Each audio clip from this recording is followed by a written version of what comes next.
Eh bien, salut à tous, bienvenue dans les brèves de l'écho. Zone déclarée sinistrée en 2019 par le gouvernement à cause de l'insécurité entretenue par des groupes armés. Les régions nord-ouest et sud-ouest Nozo du Cameroun pourraient bientôt naître de leurs cendres grâce à un partenariat entre l'État et le programme des Nations Unies pour le développement, le PNUD.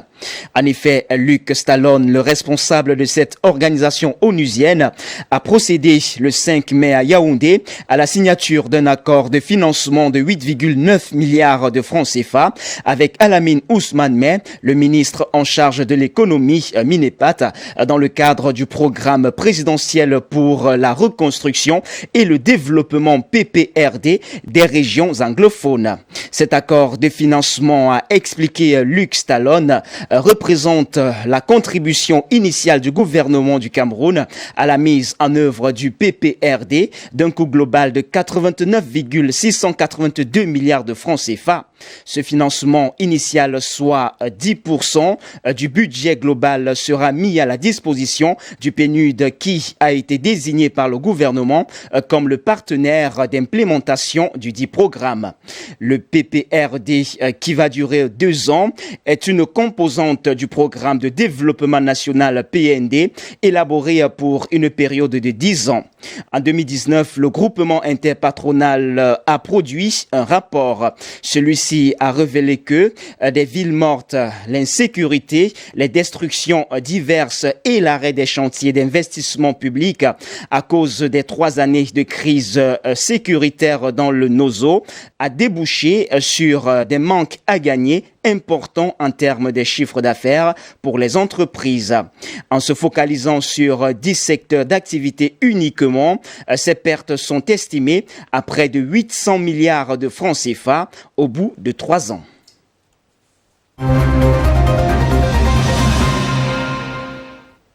Au cours du conseil de cabinet du mois d'avril, Gabriel Dodondoké, le ministre de l'Industrie, a fait savoir que le Cameroun projette actuellement de booster l'industrie pharmaceutique locale encore embryonnaire grâce à 2 axes d'intervention.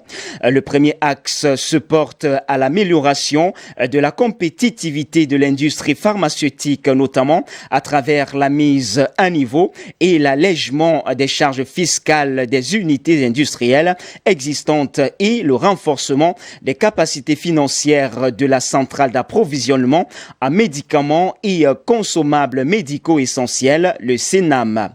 Quant au second axe, il met l'accent sur la densification et la diversification de l'industrie pharmaceutique locale par le biais de la valorisation des ressources ligneuses et non ligneuses dans la production des médicaments.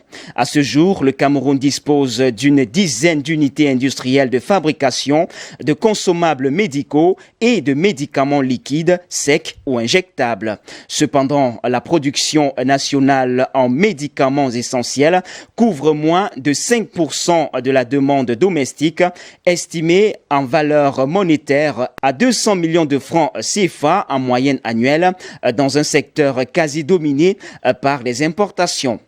Parmi les contraintes qui entravent le développement de l'industrie pharmaceutique au Cameroun, a expliqué Gabriel Ndoké, les plus significatives sont les coûts élevés des factures de production, les importations massives et frauduleuses des médicaments, l'insuffisance des matériels et équipements, ainsi que les difficultés d'accès au financement nécessaire à l'essor d'une véritable industrie pharmaceutique locale.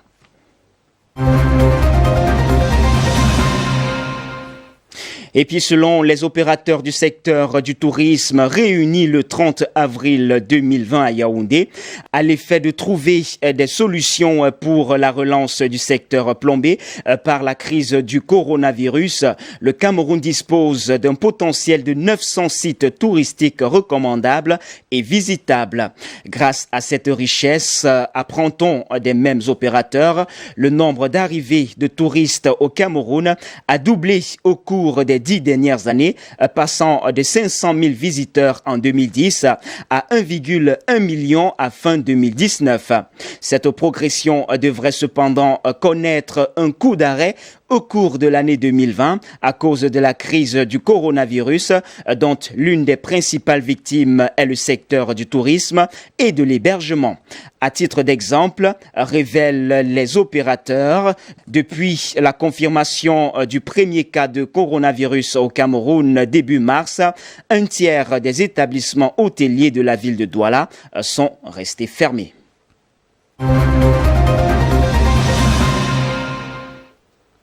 Le prix de la viande de bœuf a chuté de plus de 10% en Irlande depuis le début du confinement le 12 mars dernier jusqu'à 15% à la mi-avril. Le kilo de bœuf se vend aujourd'hui à 3,40 €.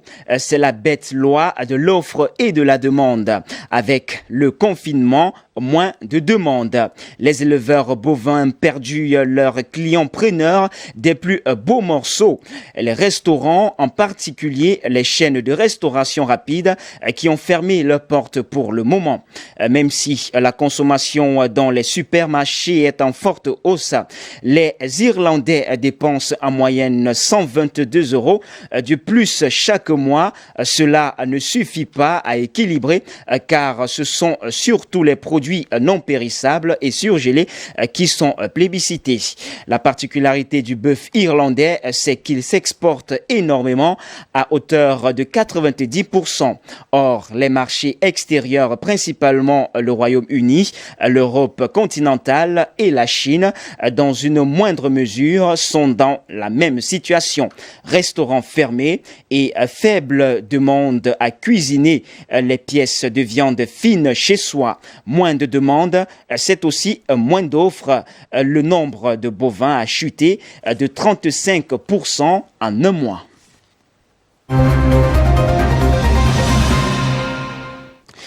Avec la crise du coronavirus et la chute massive des prix du pétrole, le bénéfice net de Total s'est écroulé au premier trimestre 2020. Le pétrolier français compte désormais renforcer son plan d'économie tout en maintenant les versements de dividendes. Les chiffres donnent le tournis. Le bénéfice net du géant pétrolier Total s'est effondré de 99% au premier trimestre 2020. À peine 34 millions de dollars contre plus de 3 milliards l'année dernière, a indiqué le groupe ce mardi. Il fait face à des circonstances tout à fait exceptionnelles. La crise de coronavirus qui affecte l'économie mondiale et crée des incertitudes majeures et la crise des marchés pétroliers avec un prix du pétrole en très forte chute depuis mars. Le prix moyen du baril de Brent de la mer du Nord était ainsi de 50,1 $ au premier trimestre cette année, contre 63,1 un an plus tôt. Les cours se sont encore plus effondrés depuis. Le baril vaut moins de 30 $ actuellement. Eh bien, c'est tout pour les brefs de l'écho de ce jour. Mesdames, Mesdemoiselles et Messieurs, merci de nous avoir suivis. Les informations se poursuivent sur nos antennes d'IBS Télévision. Merci donc de rester des nôtres naturellement.